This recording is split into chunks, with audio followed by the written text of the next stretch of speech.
Perfect. Welcome to Chalk Talk. I do have our head coach from Shepherd Basketball, Justin. I do appreciate you joining. Big game for you guys on Friday. How's the season been going so far? It's been I've really enjoyed coaching this group. And I think a lot of that goes to our senior John Preston and our two of our juniors, Philip Jordan and Daniel McClain Corley. Those guys have taken a big step in their maturity, on and off the court. They've taken a big step in their leadership, a big step in their commitment to everything that we do and ownership of our program. And it's been a real joy to coach them and watch them lead. We're sitting at 6-4 right now, 3-1 in the league. But every loss that we've had, this team has grown from. We've challenged them in a different way, and the team has responded. They've grown from it. We've gotten better. And where we're kind of sitting right now is, we just haven't beat a good team yet. We lost a close game to Slippery Rock at our place, and they only have one loss. We lost a really close game down to Virginia Union, top 25 team. And both those games were in it, and I think the team, our team knows now to take that next step. We got to beat a good team. And, Johnstown is going to be one of the top teams out in the PSAC West, going to be top 3 or 4. They just missed out on the NCAA tournament last year. They should have been in there. They got a lot of guys back from that team last year. So it's going to be a really tough test for us for sure. But it's also an opportunity for us to show that, we're ready to take that step and beat some of the better teams in the PSAC. Yeah, for sure. I was looking. I see that Daniel's leading scorer for almost 15 points a night, and he's a junior, so you got him coming back, and the fact that he's showing so much leadership already as a junior just has to make you happy. Knowing that you have him for 2 more seasons. Yeah, Daniel McClain Corley and Philip Jordan. I don't know if I've coached 2 guards that can get their shot off like they can. Yeah. That's been an adjustment for me the last couple of years. It was like finding ways to let them do that, let them create, living with them shooting pull-up jumpers. A lot of my former players come back and be like, man, these guys are shooting pull-up jumpers. I'm like, yeah. I've kind of like, I've accepted it, and it's Yeah. but their strength. And, where those guys will always be able to get their shot off, which is, a joy to coach. We don't have to worry about that. And, a big thing we've been talking about with our team now is like our sophomore class, Carson Poffenberger, Aiden Hughley, and Gerard Robinson, like, trying to get some more production from them. I think I've told the team my role as a coach to try to find ways to get them, try to get them some more points from them. And then, what we can do, but then also what they need to do on their end to try to make that happen. Because I think that's one thing. We can get a little bit more consistent production from them, a little bit more. Like, I think that really will help us take that next step that I've talked about. Yeah, for sure. I think it's great to have process, but when that break down and you get towards that last 10 to 12 seconds of the shot clock and you can find somebody that can actually get a shot off the bounce. That's definitely a luxury, isn't it? For sure. Yeah, for sure. So you guys, I know you named 2 of your losses, but you haven't really had any bad losses. I know you played a tough West Lib team, and just their style of play is just unbelievable. We have Coach Crutchfield tomorrow. Actually, we're heading down to Nova and we play them, so we know all about it. Yeah, right. It's tough to just to match that style of play if that's not what you're used to. But your other loss wasn't a bad loss either. You guys could literally be sitting at 9-1. If some things went well for you.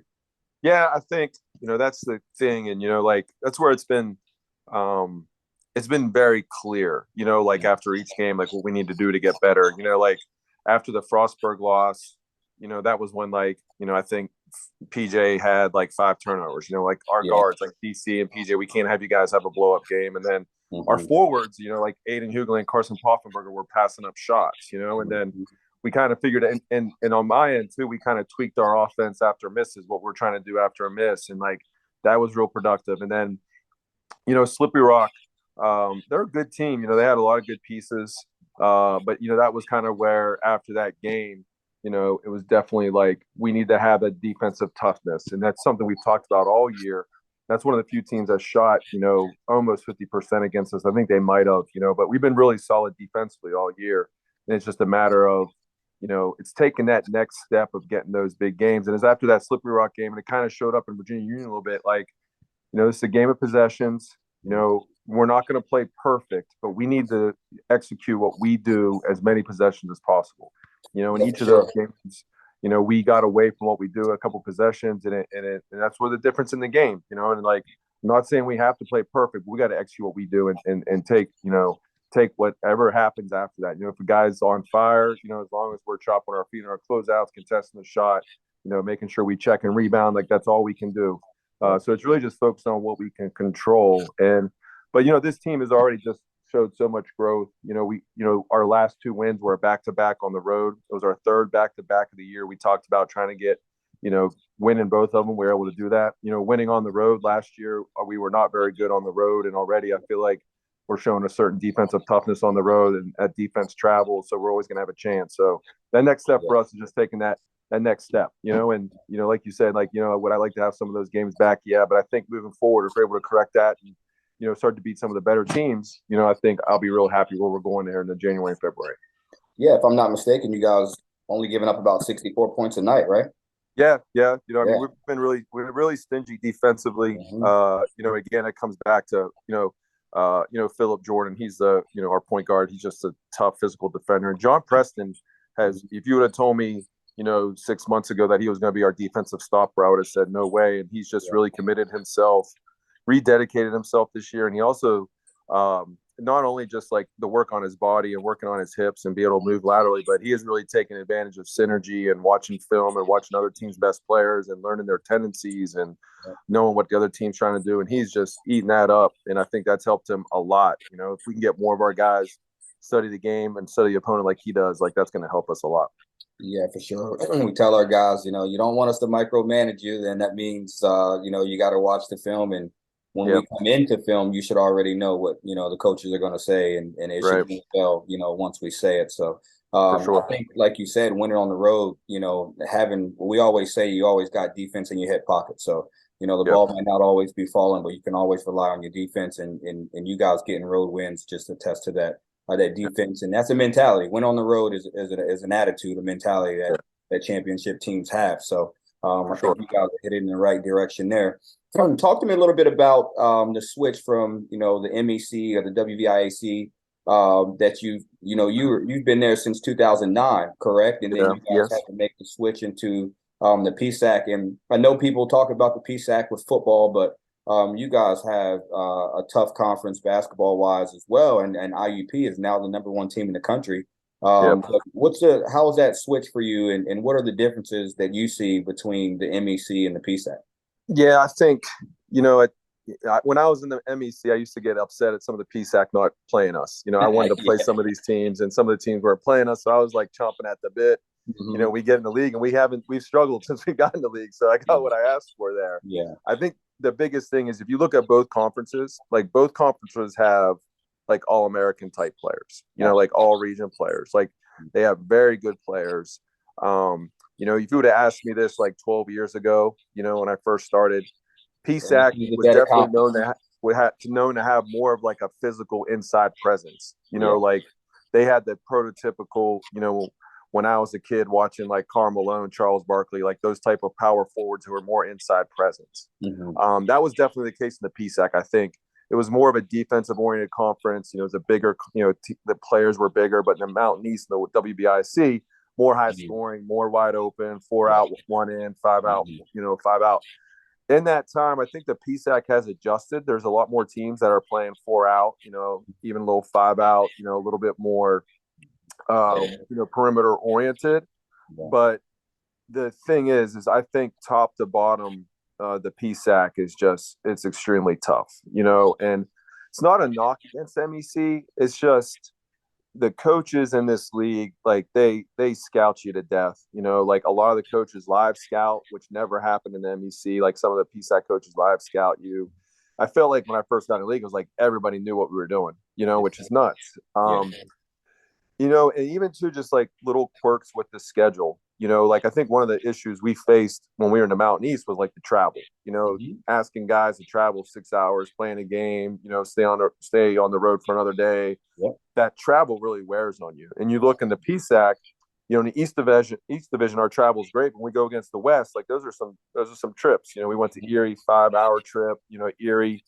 And I think, when you see the crossover in the schedule, like when the East plays the West, West plays the East, think that travel plays a part of it, but also too, like they're back to back, which is just extremely hard to do, and so I think top to bottom, the league might be a little bit better. I think the coaches like really, really scout you, are really trying to like defend you and stop, something that you do. Where like in the Mountain East, it was more like they're going to try to outscore you. Outscore you, yeah. It was like, it was so like just you just have so many games where like it was just that was more high scoring, and so I think that's the biggest thing. And then I think for me personally, just the adjustment of just gaining that knowledge of other teams. Being in the Mountain East for so long, you starting to learn other guys' tendencies, what they're going to do. Coming into the league, it's like, the last couple of years for our program, it's just been a whirlwind. Like 1920 was our first year in the PSAC. We're trying to get adjusted all that. Then we had COVID, then we had no season, with the COVID year. Then last year we had still issues with COVID. We had injuries, and then still trying to figure things out. I think finally now we're healthy. I'm starting to learn more about the other teams. We're starting to gain some more knowledge of them, their tendencies. And so I think that's really, I think you're starting to see that a little bit more from us this year. Like we're knowing what to expect. We know what to expect when we travel there. We know what to expect, against the teams. And I think that's helping a lot. And I think for us, that's going to be something I think that we can take a step forward this year, just having that knowledge. Yeah, for sure. So, you mentioned the difference in the gameplay. And did that make recruiting different for you? Are you still going after the same type of player that you did in the MEC, or are you switching it a little bit as you're doing your recruiting now that you're in a PSAC? Yeah, that's a good question. I think so. Not much. I think I still probably recruit the same way, but I definitely think here, like looking here this year and what we brought in, like we need to have like an athletic wing defender that we can go to, where the Mountain East, we might be able to got away with not doing that, like having a, just a little bit more physical presence inside, with some size. I think the size, there's, some of the big guys in the PSAC are definitely bigger than some of the guys we face the Mountain East. So I don't know if it's like totally changed how we recruit, but it's just something, things that we kind of think about now, and if it's like anything too, just kind of tweaking our system to knowing what other teams are going to do as well. So maybe not necessarily just the type of player recruit, but like what we're building system wise. And then with that system, who we're trying to plug in into those spots to execute what we're trying to do. Yeah, for sure. So, what about the portal, man? The portal's been crazy. So are you a heavy portal guy, or do you like still, getting into the high school and developing that high school freshman? I've always been a development guy, and it always just kind of our scholarship situation at Shepherd isn't great. If we were to take a transfer, it's going to take a big chunk of our scholarship money, and it's just a big chance, because I've seen it from other teams. We've had it in our teams. Like sometimes we take a transfer, you turn out great. Sometimes you take a transfer and they don't work out. Absolutely. And we've just given them a big chunk of change, and so I've really tried to stick to like going with the high school players, and I think I just feel more comfortable with that now. If we start to recruit high school guys and they're leaving us, I think what you're kind of seeing maybe at the lower Division I level, that would be a tough pill for me to swallow, and I might have to adjust. But where we're at right now, I think once we get our guys here at Shepherd, I think they're enjoying their experience at Shepherd. They're appreciating what we do with our program and how we do things. And I think like they're committed to staying with us, so I think I'm going to continue to go the high school route for sure. Yeah, I think honestly that's music to a lot of high school guys' ears, because it has been very, very tough on high school freshmen. I feel bad for them. You know what I mean? Yes. I know I'm recruiting and things like that, but most of our coaches are heavy in the portal, and it just leaves the high school freshmen, kind of out to dry, and they're hanging on until June, July. You know what I mean? And most of those guys are already committed by now. But so that's good. Good to hear that you're still developing those guys, and I know they're probably happy to hear that and to know that. For sure. Cool, Coach. Well, I do appreciate it. I'm wishing you the best of luck the rest of the way. I know you're in the gauntlet from this point forward, all PSAC games moving forward. So I wish you guys the best, and I'll definitely be tuned in on Friday as you guys take on UPJ, who actually just came down to Florida and played not too long ago. Yeah, I know. I saw that. Yeah, I did see that. Yeah. So, no, I appreciate you having me. I appreciate you guys covering the game, and I wish you the best luck moving forward here as well. You got to get started here January, February. So know what time it is, man. So good luck to you, Coach. And if you need anything, let me know. All right. Thanks, Ron. All right. Talk to you later.